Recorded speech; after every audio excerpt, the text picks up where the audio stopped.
ইয়া রাব্বি ইন্না কওমি ইত্তাখাযু হাযাল কুরআনা মাহজুরা। কিয়ামতের ময়দানে রাসূল বলেন, হে রব, হে প্রভু, এই সেই আমার উম্মত, তারা কোরআনের বিরোধিতা করেছিল, ইসলামের বিরোধিতা করেছিল, আজকে মামলা করলাম। আমার ভাইরা, নবীজি যদি মামলা করেন আমাদের কোনো ভয় থাকবে না, থাকবে? এই জন্য আমরা কোরআনের পক্ষে আমাদেরকে চলতে হবে। কি রাজি আছে তো ইনশাল্লাহ? রাজি আছে তো ইনশাল্লাহ? কারা কারা রাজি? হাত দেখান তো, কারা কারা? আলহামদুলিল্লাহ। আসুন, আমরা বিগত যে 15-16 বছর নির্যাতনে ছিলাম মুসলমানরা, বাড়ি ঘুমাইতে পারতাম না, বলাইতে হতো জেলখানায়, আমাদের জীবন গেছে অনেকের, আয়না ঘর করছিল, কিন্তু তারা আজকের কোথায় আছে? কথা বলেন, কোথায় আছে? কোরআনের পরে গাদ্দারি করে পার পাওয়া যাবে না। আমার ভাইরা, এই কোরআনের পাকে 50টি দেশে কোরআনের দাওয়াত দিয়েছেন। নাম বলেন তো, কি নাম? আল্লামা সাঈদী। কথা ঠিক না বেঠিক? তাকেও ছাড় দিল না।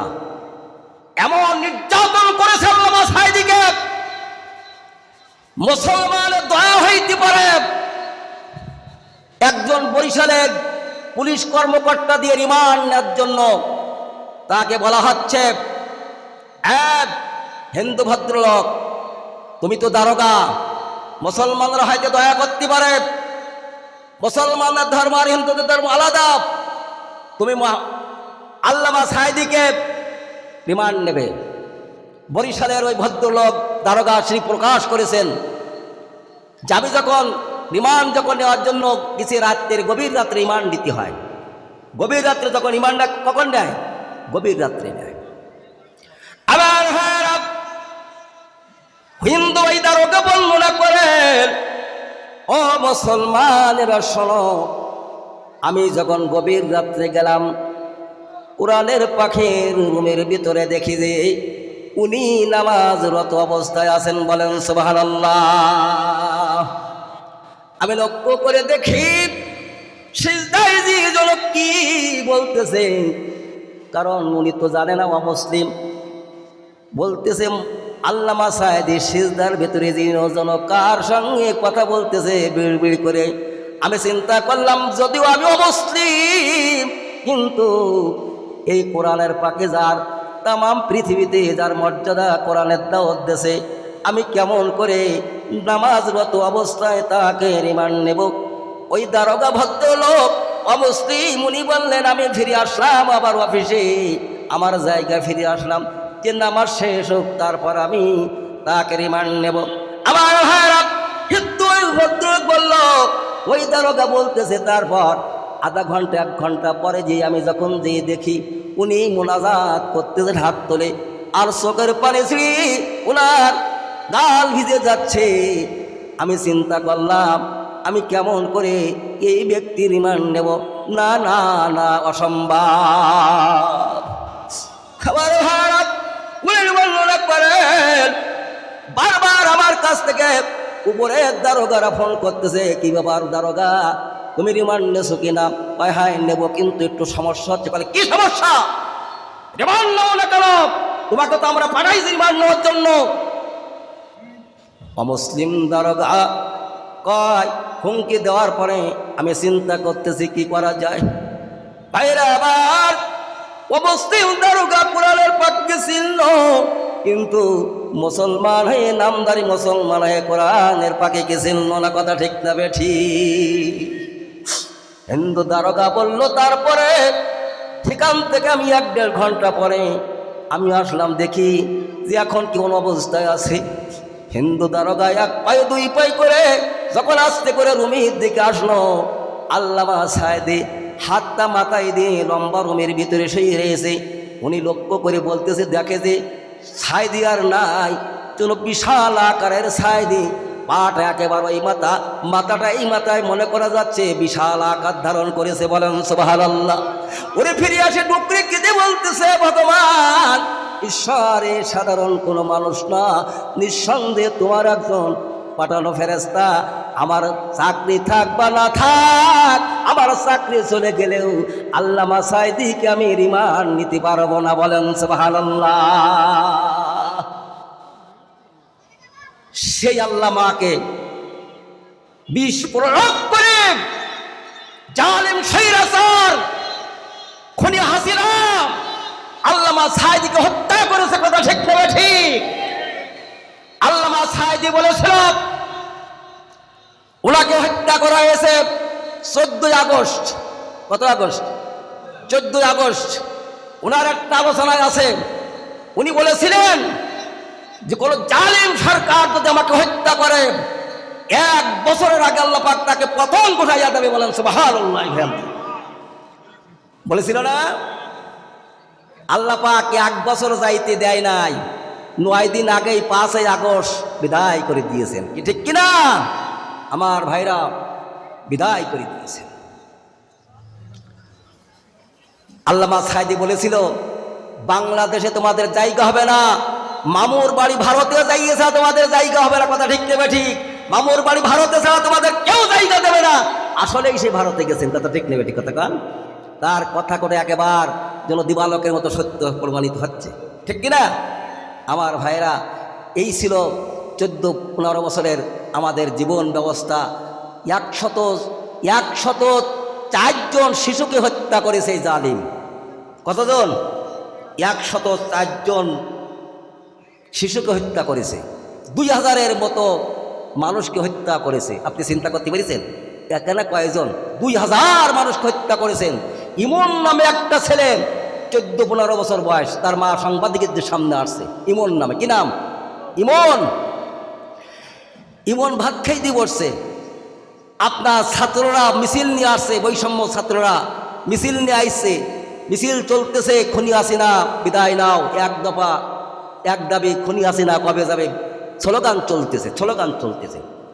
আমার ভাইরা, তার মা ডাক দিয়ে বলেন, ইমন বলতেছে বাপ, ওই যে মিছিল আসতেছে, দল মত নির্বিশেষে যুবকেরা, আমার বন্ধুরা মিছিল নিয়ে আসছে, মাগো তুমি আমাকে অনুমতি দাও, আমি মিছিলে শরীক হব। মা বলতেছে, ইমন তুমি আমার একমাত্র কলিজার টুকরো সন্তান, কত মানুষের জীবন চলে গেছে, গুলি করে হাসিনা সরকার মেরেছে, খুনি হাসিনা। না না, আমি তোমার মা, আমি তোমারে যাইতে দিতে চাই না, মিছিলে শরীক হইতে দিতে চাই না। আমার ভাইরা, ইমন বলতেছে, মা আমার ভাইরা শহীদ হয়ে যাবে আর আমি কাপুরুষের মতো বাসায় থাকবো, তা হতে পারে না মাগো। ও মা, তুমি একবার আমাকে অনুমতি দাও, আমি একটু আমার বন্ধুদের সঙ্গে মিছিলে শরীক হয়ে আসি। বলেন সুবহানাল্লাহ। মা বলতেছেন, আমি তোকে যাইতে দেব না, আমি তোকে যাইতে দেব না, যাইতে দেব না। আমার ভাইরা, মা বলতেছে তোরে ঘরে আটকাই রাখবো। ইমন কিরকম পাগল হয়ে গেছে দেখেন, মিছিলে শরীক হওয়ার জন্য, এই স্বৈর শাসককে তাড়ানোর জন্য। ইমন বলতেছে, মা গো মা, তুমি শুনে রাখো, তুমি যদি আমার রুমের ভিতরে আটকাই রাখো গো মা, আমি কিন্তু তোমার ইমন আত্মহত্যা করবো গো মা। তুমি যদি আমার ঘরে আটকাই রাখো, আত্মহত্যা করবো। মা চোখের পানি ছেড়ে দিয়ে সাংবাদিকদের কি বলেছে বলেন? সাংবাদিক ভাইরা, সন্তান যদি এইরকম বলে, কোনো মাকে কোনো সন্তান আটকায় রাখতে পারে নাকি? ইমন বলতেছে, মা তুমি আমার আধা ঘন্টা একটু সময় দাও মা, আধা ঘন্টার মধ্যে আমি মিছিল করে আবার বাসায় ফিরে আসবো। আমি মা বললাম, ঠিক আছে। সন্তানের অবস্থা দেখি আমি বললাম, ঠিক আছে, তুমি চলে যাও, আধা ঘন্টার মধ্যে বাসায় আসো। আধা ঘন্টা টাইম নিয়ে আমার কলিজার টুকরি ইমন মিছিলে আসলো, কিন্তু আমার ইমন আধা ঘন্টা না 15 মিনিটের মধ্যে খুনি হাসিনার বুলেট তার শরীরে লাগলো, লটাই পড়লো জমিনেতে। 15 মিনিটের মধ্যে ইমন লাশ হয়ে আসলো। মাকে জিজ্ঞেস বলতেছি বল রে ইমন, তুই না বলেছিলি আধা ঘন্টার মধ্যে আসবো, কিন্তু 15 মিনিটের মধ্যে তুই লাশ হয়ে আমার কাছে বেরিয়ে আসলি। মাগো তুমি কাঁদছো কেন একলা বাড়িতে? তোমার আমার দেখা হবে মা জান্নাতের সিঁড়িতে। মাগো তুমি কাঁদছো কেন একলা বাড়িতে? তুমি তোমা বলেছিলে শহীদেরা মরে না, তাই তো আমি হয়েছি শহীদ, অভিমান করো না। এইভাবে শত শত হাজার হাজার যুবক এই স্বৈরাচারককে বিদায় দেওয়ার জন্য আমাদের পরিবেশ সৃষ্টি করে গেছে, আমাদের সুন্দর পরিবেশ আমাদের জন্য রেখে গেছে। কথা ঠিক যাবে ঠিক। সেই রক্তের বিনিময় এই বাংলাদেশ। আমার ভাইরা, এই জন্য প্রতিজ্ঞা করতে হবে, ওদের রক্ত বিনিতে যেতে দেওয়া হবে না। ওদের রক্তের বিনিময় এই কোরআনকে সংসদে নিয়ে যেতে হবে। রাজি আছেন কারা কারা?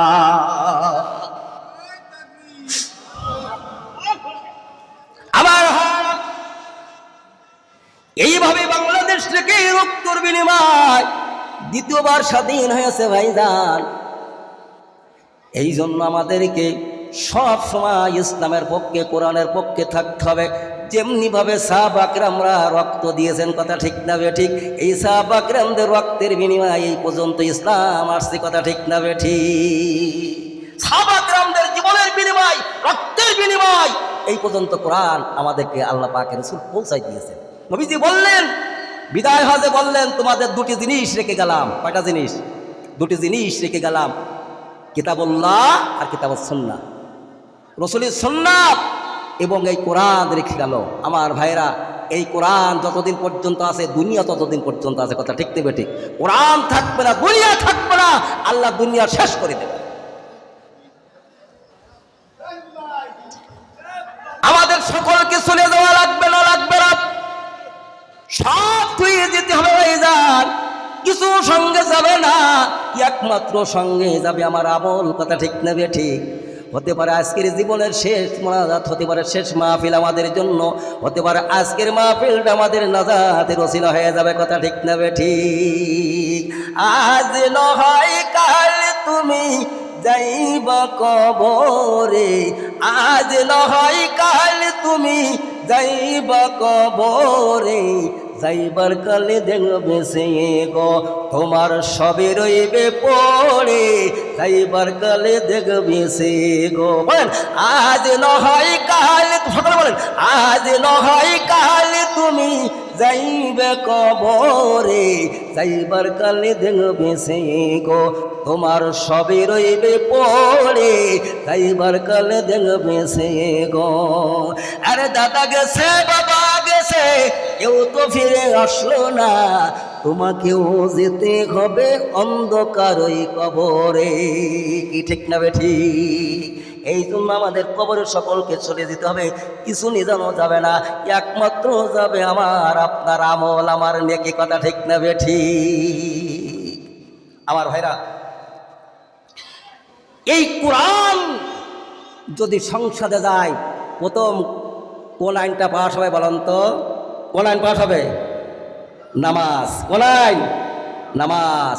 আল্লাযীনা ইম্মাক্কান্নাহুম ফিল আরদ আকামুস সালাত ওয়া আতাউজ যাকাত। কিন্তু যদি রাজনীতি না করি, তাহলে কি নামাজ পাস হবে? নামাজের আইন পাস হবে? নামাজ কায়েম করার কথা বলছে। এই মসজিদ এখানে আপনাদের এলাকায় সবাইকে নামাজ পড়ে? সবাইকে পড়ে? কোরআনের আইন যদি চালু হয়ে যায়, অবশ্য নামাজ পড়তে বাধ্য হবে, কথা ঠিক না ঠিক? আইনের ব্যবস্থা করা হবে। তাবলীগ করে, পীর মুরিদি করে, ওয়াজ নসিহত করে বাংলাদেশে কি সবাই নামাজি হয়েছে? আইন পাস করতে হবে, আইন ছাড়া নামাজ পড়বে না। জানেন কে? আল্লাহ পাক জানেন। এই সাজাদপুর ছিলেন তো আপনারা? সাজাদপুর সুবুরি বাগানে একটা মসজিদ আছে। এই তালার থেকে ওসি সাহেব গেছে একটা আপনার কেসের তদন্ত করার জন্য জুমার দিন।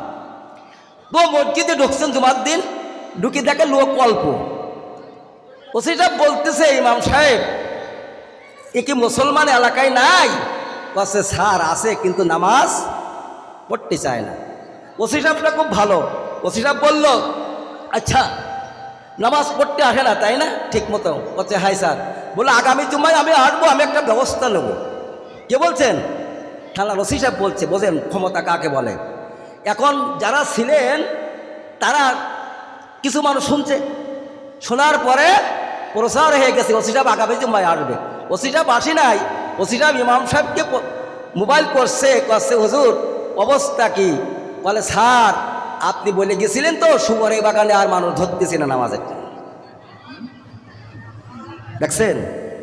আর এখন ওসি সাহেবের কথা মানতেছে কিন্তু আল্লাহর কথা মানতেছি না। কি ঠিক কিনা কথা কন? কারণ মানবে না। হাই আলাল সালাহ, হাই আলাল ফালাহ, নামাজের দিকে এসো, কল্যাণের দিকে এসো। কারণ যতক্ষণ পর্যন্ত সংসারে আইন পাস না হবে ততক্ষণ পর্যন্ত হুজুরের ছেলেও নামাজি বলবে না। কথা ঠিক নেবে? ঠিক। ডুমুরিয়া প্রোগ্রাম করলাম, প্রোগ্রাম করে মসজিদে থাকলাম, আল্লাহ মুয়াজ্জিনও আসে না, ইমামও আসে না। আমরা হুজুররা কী করবো? আজান দিতে নামাজ পড়লাম। মাহফিল হয়েছে, মাহফিল দিয়ে এলাকা হয় দেখেন কাতার কমেই যায়। কারণ ভয় নাই, ওয়াজ শুনে ভয় নাই। আমার ভাইরা, এই জন্য নামাজের আইন পাশ করার জন্য এই কোরআন আপনাকে সংসদে নিয়ে যেতে হবে। সৎ মানুষ, দিনদার মানুষ যারা কোরআন বাস্তবায়ন করার জন্য চেষ্টা করবে তাদেরকে সংসদে নিয়ে যেতে হবে। রাজি আছেন তো ইনশাল্লাহ? কারা কারা রাজি আছেন দেখেন, কারা কারা রাজি আছি?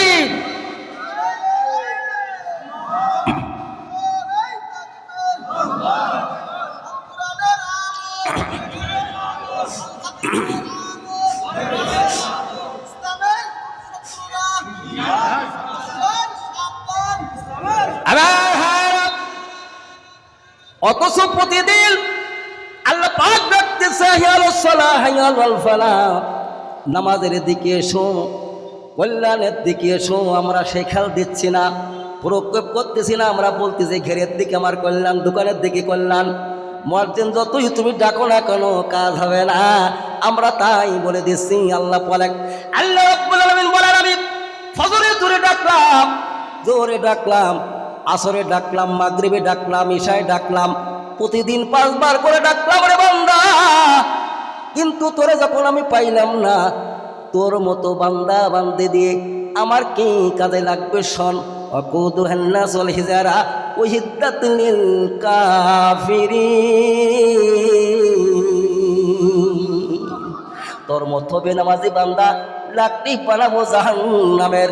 আমার ভাইরা, মান্দার গাছ আছে না নাই?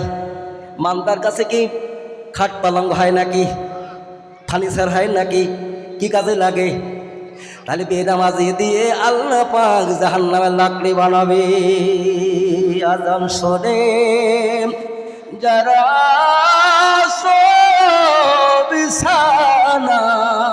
বিছানায়, তাদের জন্য নবী কান্দেন মদিনায়। বলেন আজান শুনে যারা বিছানায়, তাদের জন্য নবীজি কান্দেন মদিনায়। ওই নবীর জন্য কি তোমার মায়া লাগে না? ওই নবীর জন্য কি তোমার মায়া লাগে না? হায়রে উম্মত মসজিদে কেন আসো না? হায়রে উম্মত নামাজে কেন পড়ো না? বলেন আজান শুনে আসেন যারা বিছানায়, তাদের জন্য নবীজি কান্দেন মদিনায়। নবীজি বলেন, নবীজির যখন ইন্তেকাল হয়ে যায় আমার ভাইরা, সব থেকে শেষ কথাটা ছিল সাধারণ কথা না, নরম কথা না, আর হালকা কথা না। মৃত্যুর আগে সব থেকে যে কথাটা বলেছেন গুরুত্বপূর্ণ কথা, সেটা ছিল আমার উম্মতেরা নামাজ নামাজ নামাজের কথা। ঠিক না ঠিক? কারণ কিয়ামতের ময়দানে সর্বপ্রথমে নামাজের হিসাব নেবে। এই নামাজ যদি সঠিক হয়ে যায় সব জায়গায় আল্লাহ সঠিক করে দেবে, বলেন সুবহানাল্লাহ। প্রকৃত নামাজি যারা তারা কখনো ইসলামের বিরোধিতা করতে পারে না, কথা ঠিক না বেঠিক? প্রকৃত নামাজি যারা কোরআনের বিপক্ষে চলতে পারে না, প্রকৃত নামাজি যারা ইসলামের বিপক্ষে চলতে পারে না, প্রকৃত নামাজি যারা আলেম ওলামাদের বিপক্ষে চলতে পারে না, কথা ঠিক না বেঠিক? এই নামাজে সমস্ত অন্যায় পথ থেকে ফিরায়া, অশ্লীল কাজ থেকে ফিরায়া সঠিক পথে আনার জন্য নামাজ, ঠিক কিনা? নবীজি ডাক দিয়ে বলে 5 ওয়াক্ত নামাজের ভিতরে 17 রাকাত নামাজ ফরজ। কত রাকাত? 17 রাকাত ফরজ নামাজ। নবীজি বিভিন্ন জায়গায় পুরস্কারের কথা বলছে ভাইজান, কারণ নামাজ ব্যতিরিক্ত মুসলমান হবে না। মুসলমান এবং কাফেরের মধ্যে হচ্ছে নামাজের, কথা ঠিক না বেঠিক? যতই আমরা ওয়াজ শুনি, কোরআন মানে জিকির আজগার করি, তাসবিহ তাহলিল করি, চার বাসিল্লা দিই, হজ করি, কিন্তু নামাজ না পড়লে আমার মুসলমানিত্ব হবে না, কথা